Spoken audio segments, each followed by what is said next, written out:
আসসালামু আলাইকুম সুপ্রিয় দর্শক,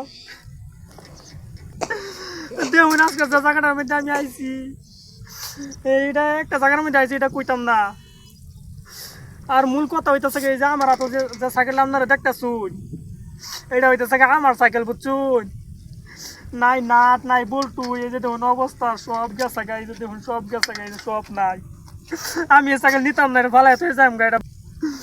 রাস্তাতে আইতে আইতে কুত্তুরি বাড়িতে খাইছি, কুত্তুর জান্না মুনা যা খাইছে, ফুটকের হাইটার মধ্যে একবার ফাইটার মধ্যে গেছে আমার। আমরা জানুন এই যে সিটের অবস্থা যে দেখুন, এটা আমার মায়া লাগে, কিন্তু টাকা পয়সা নাই দেখে লাগাই পারি না। হ্যাঁ, মায়া মায়া লাগে। আর আপনারা দেখুন এই যে এই সেন্ডা, এই সেন্ডাতে খটো খটো করে সব শব্দ, মানুষের সাইকেলের মধ্যে কি বেতালে কি শব্দ রে, কীর্তন শব্দ রে না। আর আমার মধ্যে কি লেগে শব্দ রে, কি লেগে শব্দ হবো আমার মধ্যে? আমি কি টাকা কম খরচ করছি?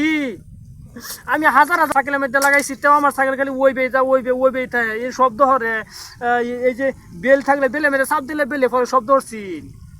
আর এই যে সিটটা দেখুন, সিটটার মধ্যে কষ্টে ততদিন চালাইতেছি, এই যে চালাতেছি, এই সিটটাও বলা না। সাইকেল একটু না ভালো লাগে না, আমি এটা নিতাম না চালাই হয়ে যাই, আমাকে একটু না ভালো লাগে না সাইকেল এটা। মানে আমি বাজলাম কিডা।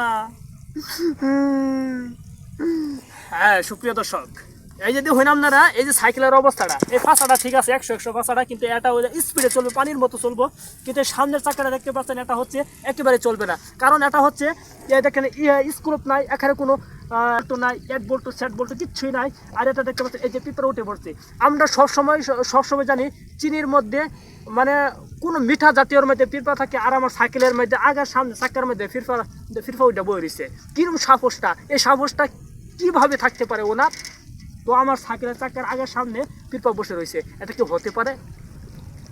আর কি কইয়াম, এই সাইকেলটা লইয়া আমি যাইম কি ভাই? আমি এই চিন্তাটাই হরতাছি, আমার তো আর ভালোই লাগতেছে না। এটা আড়ে লইয়া গেলে আমার উপায় আছে? আড়ে লয়ে যাম, সামনে কোথাও দোকান পড়বো, পরে মন চাই মজা খাইবার লাগিয়ে, পরে মজা খাইতে খাইতে টিয়া শেষ করে এলাম। কি কারণ আমি লেগে ভাবছিলাম সাইকেলটা আমি বাজ্যাম, একটিও আমার বাঙ্গু লাগতো না।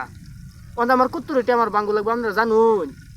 আরে সাইকেলের ফ্যান্ডাল এই যে বেঁকে গেছে, এটা খরার কারণে হয়েছে, রোদের কারণে দেখছে। এটা আস্তে আস্তে ফারাইতে বেঁকে গেছে, এটা আমার কোনো দোষ? তো সুপ্রিয় দর্শক, যদি ভিডিওটি ভালো লাগে থাকে তাহলে অবশ্যই লাইক কমেন্ট শেয়ার এবং সাবস্ক্রাইব করে রাখতে পারবেন। আর যদি না ভালো লাগে তাহলে এই তিনটি যে বললাম, চারটি যে বললাম, এগুলো কোনো কিছু করার দরকার নেই। আপনাদেরকে হুদাহুদি মানে বলবো না, লাইক করুন, সাবস্ক্রাইব করুন, শেয়ার করে দিন, কিচ্ছু করার দরকার নেই। যদি ভিডিও ভালো লেগে থাকে, মোটামুটি যদি ভালো লেগে থাকে, তাহলে লাইক কমেন্ট এবং শেয়ার সাবস্ক্রাইব করে রাখতে পারেন। তো সুপ্রিয় দর্শক, আজকে এখান থেকে আমি বিদায় নিচ্ছি। আজকে এই পর্যন্ত আমি আজকে এখান থেকে বিদায় নিচ্ছি। আল্লাহ হাফেজ, আসসালামু আলাইকুম রহমতুল্লাহি ওয়া বারাকাতুহু। সবাই ভালো থাকুন, সুস্থ থাকুন।